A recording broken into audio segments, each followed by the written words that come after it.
जीवन में एक नया, और परमेश्वर ने हमारे जीवन में इस समय को दिया कि हम उसके वचन को सुनने पाए, और परमेश्वर हमारा ध्यान रखने वाला, और हमारा हमारा वो प्रभु है जो हमें हमें हर दिन एक नए मरने से, एक नए बातों से हमें भरना चाहता है। तो आइए हम अपने वचन को स्टार्ट करते हैं, और इसके पहले कि हम वचन में जाए, हम छोटी सी प्रार्थना कर लें। धन्यवाद, धन्यवाद, धन्यवाद मेरे पिता। प्रभु हम प्रार्थना करते मेरे पिता, आज का वचन मेरे पिता हमारे गांठ गांठ और गुदे गुदे को छेद करने वाला बन जाए मेरे प्रभु। हम प्रार्थना करते मेरे पिता परमेश्वर, मेरे प्रभु के पिता परमेश्वर प्रभु, तेरा वचन मेरे पिता हम में से हरेक के जीवन को पिता परमेश्वर प्रभु छूने पाए मेरे पिता। हम अपने अपने कानों को खोले मेरे पिता, अपने हृदय में जगह दे पिता, जो पिता परमेश्वर प्रभु होने दे पिता परमेश्वर प्रभु, हमारा हृदय प्रभु से धारण कर पाए पिता परमेश्वर प्रभु, उसे ग्रहण करे मेरे पिता परमेश्वर प्रभु, और पिता परमेश्वर प्रभु वो फल लाने वाला हो सके मेरे पिता प्रभु। हम प्रार्थना करते हैं इस बात को होने के लिए पिता, हम प्रभु यीशु मसीह के नाम से मांग लेते हैं, आमीन। आज की सुबह में हम इस बात को समझेंगे कि हमें हम आपने बहुत बार बहुत से लोगों के मुंह से सुना होगा, या बहुत से गवाही यूट्यूब में सुनी होगी, और बहुत से आपके कान में इस बात आया होगा कि हमारा यीशु से इनकाउंटर हुआ है, हमारा यीशु से मिलना हुआ है।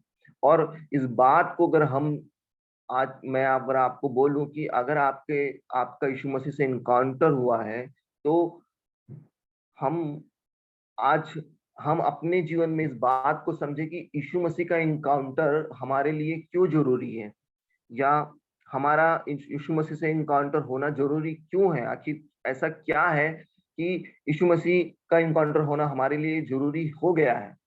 क्योंकि हम एक विश्वासी है, हमने विश्वास किया है कि यीशु मसीह हमारा उद्धार करता है और हमारा अगवा है। लेकिन ऐसी कुछ बातें हैं जो हम अपने जीवन में उस बात को भूलना भूल जाते हैं, या हम उस बात को स्किप कर जाते हैं, और हम उस बात को छोड़ते हुए हम आगे जीवन में अपने आगे बढ़ जाते हैं। लेकिन अगर आप इस बात को मानते हैं या समझते हैं कि आपका यीशु मसीह से इनकाउंटर हुआ है, तो आपके जीवन में कुछ बातों का होना जरूरी है।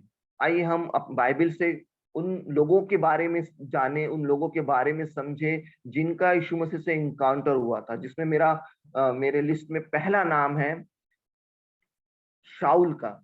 शाऊल एक ऐसा व्यक्ति था जो एक पढ़ा लिखा, जो जो धर्मशास्त्र के बारे में जानने वाला परमेश्वर का जन था। उसने हर एक मूसा की किताब पढ़ी थी, हर एक बातों को वो जानता था। लेकिन उसके बाद भी वो यीशु मसीह के लोगों को सताया करता था। मैं बहुत छोटे, बहुत ही शॉर्ट बताना चाहूंगा क्योंकि मेरे पास टाइम कम है। और हम सब जानते हैं कि शाऊल कैसे पौलुस बना, और जब वो पौलुस बना तो उसके बाद उसका जीवन क्या रहा। उसका जीवन उसने प्रभु के हर एक चेलों के साथ बिताया। उसके उसके पर प्रभु के उपस्थिति को उसने चाहा कि वो हमेशा उसके साथ बना रहे। क्यों? क्योंकि अब जो वो पहले लोगों को सताया करता था, अब उन्हीं लोगों को यीशु मसीह का प्रचार करने लगा। और हम देखते हैं कि जो पौलुस है वो परमेश्वर का चुना हुआ था। बाइबल इस बात को बताती है कि यीशु मसीह ने पत्री में अपने बाइबल में लिखा कि वो मेरा चुना हुआ है।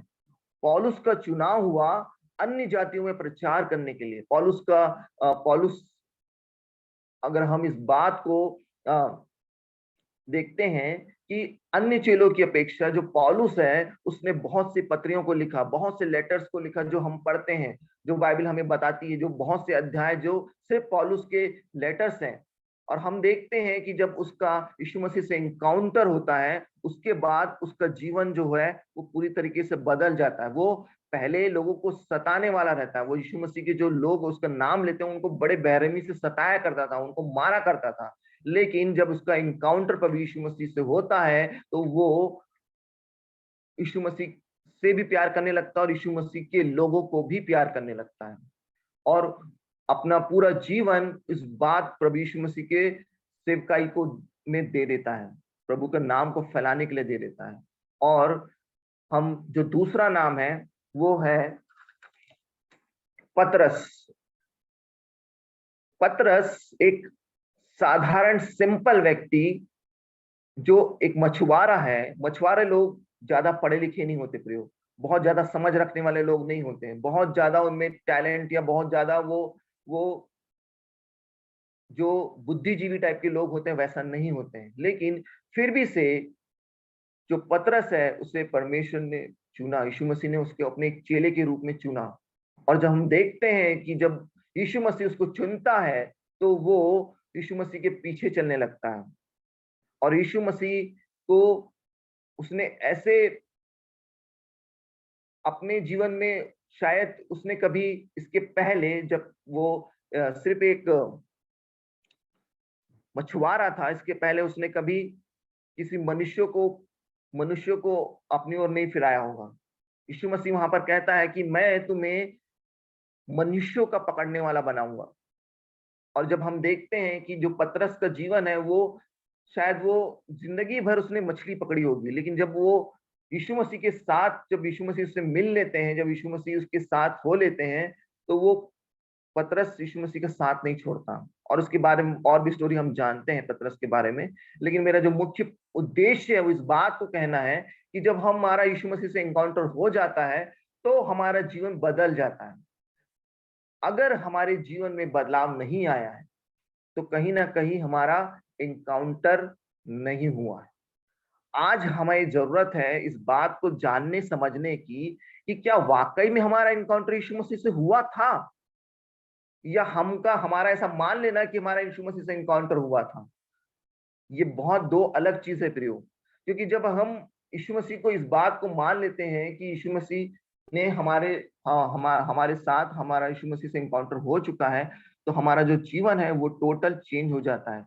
जो पहले हमारा जीवन जिस भी बात में रहता था, उस बात को हम पूरी तरीके से छोड़ देते हैं। मेरा मेरा कहने का मतलब ये है कि अगर आपके जीवन में पाप है, अगर यदि आप ऐसे व्यक्ति थे जो बहुत ही झूठ बोला करते थे, या बातों बातों में झूठ बोलना, या आपको झूठ बोलना पसंद था, तो अगर आपका यीशु मसीह से एनकाउंटर हो चुका है, आप अपने यीशु मसीह पर विश्वास कर लिया था, तो अब आपके जीवन में झूठ नहीं होना चाहिए। ये मैं एक एग्जाम्पल के रूप में आपको समझा रहा हूं। हमारा जीवन बदल जाना चाहिए। और तीसरा उदाहरण मैं उस व्यभिचारिणी स्त्री का जिसका नाम मरियम था। और जब हम देखते हैं कि यीशु मसीह से उसका इनकाउंटर होता है, तो कैसे हम देखते हैं कि कैसे यीशु मसीह ने उसको बचाया और उसे क्या कहा। उसे इस बात को कहता है कि जा अब फिर पाप ना करना। और वो यीशु मसीह के साथ और उसके चेलों के साथ रहने लगती है। और उसने कई बार अपने उस प्रेम को यीशु मसीह के प्रति दिखाया है। उसने बहुत महंगे इत्र को प्रभु यीशु मसीह के चरणों में डाला। और कई बार उसने अपने प्रेम को बताया कि वो कितना यीशु मसीह से प्रेम करती है। और उसने अपने पुराने जीवन में वापस जाना नहीं पसंद किया। प्रियो, जब हमारा यीशु मसीह से एनकाउंटर हो जाता है तो कुछ बातें जो होती है, जो हमारे जीवन में नहीं होनी चाहिए, वो हमारे जीवन से अलग हो जाती है। और हम एक नए नए रूप में इस दुनिया के सामने होते हैं। और हमारा जो जीवन है वो यीशु मसीह को भाने वाला हो जाना चाहिए। एक वचन मैं आपको बताना चाहूंगा, जो पाया जाता है यूहन्ना 14 उसका 12, जो हमें इस बात को कहता है, जो मुझ पर विश्वास रखता है ये काम जो मैं करता हूं वह भी करेगा, वरन इनसे भी बड़े काम करेगा। प्रियो, अगर हम इस बात को मानते कि हमारा इनकाउंटर हो गया है, तो आज हम इस वचन के अनुसार क्यों हमारे जीवन में कमियां हो रही हैं? क्यों हम इस बात में, क्योंकि हम यीशु मसीह पर विश्वास करने वाले लोग हैं, यीशु मसीह को बहुत प्रेम करने वाले लोग हैं, लेकिन फिर भी हमारे जीवन में कुछ बातों की घटी की वजह से हम इस वचन के पूरे होने पर नहीं पहुंच पा रहे हैं। यहाँ पर कई लोगों का ऐसा सोचना होता है कि एनकाउंटर जो होता है वो उनके लिए होना चाहिए जो मिनिस्ट्री को करना चाहते हैं, जो सेवकाई को, या जो पास्टर बनना चाहते हैं। लेकिन यहाँ पर हमें वचन बताता है कि जो इनकाउंटर है वो सबके लिए है। वो सबके जीवन को बदलने के लिए है। और परमेश्वर का वचन इस बात को कहता है कि जो विश्वास करता है, यहाँ पर लिखा है कि जो जो मुझ पर विश्वास रखता है, ये काम जो मैं करता हूं वह भी करेगा, वरन इनसे भी बड़े काम करेगा। लेकिन हमारे हम आज आप अपने आप को जांचें और परखें प्रियो, कि क्या हम वाकई में हमारे जीवन में इन बातों को होना हमको दिख रहा है, कि कहीं हम ये सोच तो रहे हैं कि हमारा इनकाउंटर हो चुका है, हमने अपने जीवन बदल दिया है, हमने यीशु मसीह को ग्रहण कर लिया है, या और भी जो भी आपके दिमाग में चलता है कि आप यीशु मसीह के फॉलोअर हैं या आप यीशु मसीह के चेले हैं, पर क्या हम अपने जीवन में वाकई में इन बातों को पूरा कर पा रहे हैं? और कहीं ना कहीं हम इस बात को लेक कर जाते हैं, और हम कहीं ना कहीं हम अपनी आवश्यकताओं पर, अपनी जरूरतों पर हम ठहर जाते हैं प्रियो। और यही कारण है कि हम आगे बढ़ नहीं पाते हैं, हम इस वचन तक पहुंच नहीं पाते हैं, जो वचन हमें इस बात को बताता है कि हमारा सिर्फ विश्वासी होना हमें परमेश्वर के तुल्य बना सकता है। या हाँ, परमेश्वर यहाँ पर कहता है कि मैं उस कि तुम मुझसे भी बड़े काम करोगे। लेकिन हमारा हमारा बहुत सी बातों में घटी में होना इस बात को बताता है कि हम इस वचन से दूर हैं।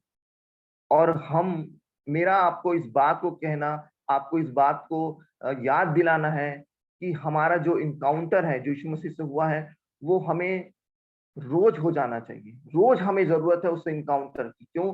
क्योंकि हम जब इस संसार में जा रहे हैं तो हम कहीं ना कहीं उन ऐसी बातों में उलझ रहे हैं, ऐसी बातों में हम फंस रहे हैं, जो हमें इस बात से दूर ले जा रहा है, जो हमें इस वचन से दूर ले जा रहा है, जो हमें परमेश्वर के उन वादों से दूर लेके जा रहा है, जो परमेश्वर हमें जैसा हमें हमारे लिए जो वचन हम हमें दिए हैं। और हम हमने देखा कि कैसे शाऊल शाऊल पौलुस बना, और पतरस और जो मरियम है उसने अपने जीवन यीशु मसीह को दे दिया। यहाँ पर यीशु मसीह इस बात बहुत सारे हमारे जो सोचने वाले, हमारे जो लोगों का ऐसा सोचना होता है कि इनके पास शायद बहुत टाइम था, हमारे पास टाइम नहीं, क्योंकि हमें बहुत से अपने घरेलू जीवन की आवश्यकताओं को पूरी करनी है, बहुत सी बातों को हमें हमें अपने परिवार में पूरा करना है प्रियो। लेकिन यहाँ पर जब आप देखते हो, जब आप पढ़ते हो, और मैं आपको एक वचन देता हूँ मत्ती 11 का 28 से 30। यहाँ पर परमेश्वर उन बोझ से दबे लोगों के लिए बोलता है कि परमेश्वर जो अब उनका बोझ है वो प्रभु यीशु मसीह को दे दो, क्योंकि उसका जो जो जुआ है वो सहज है।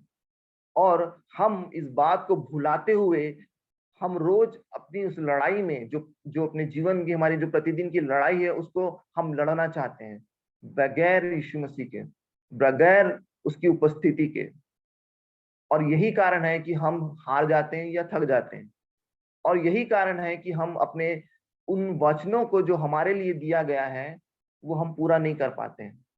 और कहीं ना कहीं इस बात को हम हमारा हमारा इस बात को हम कुछ समय के लिए शायद सोचते भी होंगे कि हम इन बातों को करें या परमेश्वर के साथ चले। और प्रियो, कई बार मैं ऐसे बहुत से लोगों को जानता हूं जो कुछ बात को कहते हैं, जो इस बात को कहते हैं कि हम तो पापी हैं। कुछ लोग ऐसा कहते हैं कि ये हमसे नहीं हो सकता है, ये पास्टरों का काम है। और मैं बहुत से ऐसे लोगों को जानता हूं जिन्होंने प्रभु यीशु मसीह को ग्रहण तो किया, लेकिन वो कुछ आधे में ही संतुष्ट हैं। और प्रियो, मैं ऐसे ऐसे लोगों को लिए मैं इस वचन को बोलता हूँ, इस वचन को मैं कहता हूँ कि अगर आप इस बात को मानते हैं, अगर आपने यीशु मसीह पर विश्वास किया है, तो उस पर पूर्ण विश्वास करिए। और अगर आपका उसके साथ एनकाउंटर हुआ है, अगर आपने उसके उसे उसे पहचान लिया है कि यीशु मसीह कौन है, तो उस बात को समझिए कि यीशु मसीह हर एक वादों को पूरा करने वाला है। वो हर एक जो आपके जीवन में बोझ है, उसे आप वो लेने को तैयार है। लेकिन क्या आप उसके जीवों को लेने को तैयार हैं प्रियो? हम यीशु मसीह का जुआ क्या है? यीशु मसीह का जुआ आपको मिलेगा पहला यूहन्ना इसका 5:3 में, जो वचन हमें इस बात को बताता है कि यीशु मसीह का जुआ सहज क्यों है? सहज इसलिए है क्योंकि बाइबल में लिखा है कि हमको उसकी आज्ञा को मानना है। कभी कभी हम कंफ्यूज हो जाते हैं कि उसका जुआ ही क्या है, या हम उस बात को नहीं समझ पाते। और यहाँ पर पहला यूहन्ना 5:3 इस बात को बताता है कि उसकी आज्ञा को मानना ही उसका जुआ है, जो सरल है। प्रियो, हम अपने जीवन में उन बातों को भूल जाते हैं कि हमने कैसे यीशु मसीह को ग्रहण किया है, हम कैसे परमेश्वर यीशु मसीह को पाया है, हमने कैसे यीशु मसीह को उन समय में पाया जब हम मुश्किलों में थे, उन परेशानियों में थे, उन उलझनों में थे। और यीशु मसीह ने हमारे जीवन में उन बातों को बदला जो हमारे जीवन में शायद हमें बहुत कष्ट दे रही थी, बहुत परेशानी दे रही थी। या मुझे इस बात को कहने दीजिए कि हमारा यीशु मसीह के साथ होना इसलिए भी जरूरी है कि अगर हम सोचते हैं कि हम अपने हिसाब से जिए, या हम अपने अपने जुओं को खुद अपने बल पे जिए, तो हम यीशु मसीह के वादों से दूर हो जाएंगे। हम यीशु मसीह के उन सब वादों से जो जो परमेश्वर इस बाइबल में बताता है हमें, हम दूर हो जाएंगे। और परमेश्वर इस बात से हमें मुक्त करना चाहता है। वो चाहता है कि हम उसकी सिर्फ आज्ञाओं को माने, और परमेश्वर हमारे जीवों को अपने सर लेगा। और हमारा परमेश्वर के साथ एनकाउंटर होना बहुत जरूरी है। हम रोज, चाहे तो आप रोज इस बात को परमेश्वर से मांगे, यीशु मसीह से मांगे कि परमेश्वर रोज आपको रोज आए और आपसे बातें करे। रोज आपको इस इनकाउंटर की जरूरत है, ताकि इस वचन को जो हमें यूहन्ना 14:12 में मिलता है वो पूरा हो। यहाँ पर इस बात को आप समझे कि ये किसी पास्टर के लिए नहीं है, ये किसी मिनिस्ट्री के लोगों के लिए नहीं है, ये सिर्फ विश्वासी के लिए कहा गया है। पर हमारा जीवन, हम कहीं कुछ लेक कर जा रहे हैं प्रियो, कहीं हमारे जीवन में कुछ कमियां रह जा रही है, जो कमियां हमें इस वचन को हमसे दूर कर रही है। और हम इस बात को समझें कि हमें अपने जीवन में इस बातों को पूर्ण करना है। हम इस बात को चाहें कि हम रोज परमेश्वर की आत्मा से भरें, और रोज परमेश्वर के उन वादों को पूरा करने के लिए हम सहज रहें। आइए मेरा वचन यहाँ पर खत्म होता है, और मैं आपसे प्रार्थना करता हूँ। आज एक बार फिर से एक नई उपस्थिति को परमेश्वर अपने जीवन में मांगे, कि परमेश्वर हमारे जीवन में एक नई उपस्थिति से हमारे जीवन को भरे, कि जैसा परमेश्वर हमसे चाहता है वैसा ही हम अपने जीवन को जीने पाए। हम उनकी आज्ञाओं को मानने सीखें, उनके वादों को पूरा करना सीखें।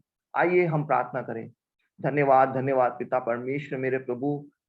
प्रभु तेरे वचनों को पिता परमेश्वर जो हमें बताती है पिता, कि पिता परमेश्वर प्रभु, हमारा इस संसार में रहना उचित नहीं पिता परमेश्वर प्रभु, इन संसार की बातों में रहना उचित नहीं है प्रभु, परंतु प्रभु हमारा तेरे वादों को पूरा होना और पूरा करना प्रभु जरूरी है मेरे पिता। हर एक वो वादे मेरे पिता जो बाइबल में लिखे हैं प्रभु पिता, उसे हमें पाना जरूरी है पिता। हर एक वो भविष्यवाणियां पिता जो हमारे जीवन को पिता परमेश्वर प्रभु तूने तूने कहा मेरे पिता, वो होना हमारे जीवन में बहुत जरूरी है पिता। चाहे वो कोई भी बात हो पिता परमेश्वर, जो प्रभु हमें इन बातों से दूर ले जाती है मेरे पिता, हर एक वो बात पिता जो हमें इन बातों से अलग करती, प्रभु यीशु मसीह तेरे नाम से इस बात को हम मांगते हैं पिता। इससे आप पिता परमेश्वर हमारे जीवन से दूर करें पिता। हमें रोज पिता एक नए इनकाउंटर की जरूरत है, एक नई उपस्थिति की जरूरत है मेरे पिता। हमें जरूरत है पिता आपकी मेरे पिता प्रभु। इस बात को हम कहते हैं पिता, हम सब एक मन इच्छित होकर प्रभु इस बात को मांगते हैं मेरे पिता। हर एक बात को पिता आप पिता परमेश्वर अपने हाथों में यीशु के प्यारे मधुर नाम से मांगते हैं, आमीन। सभी को जय मसीह की, प्रेज द लॉर्ड। आप सबको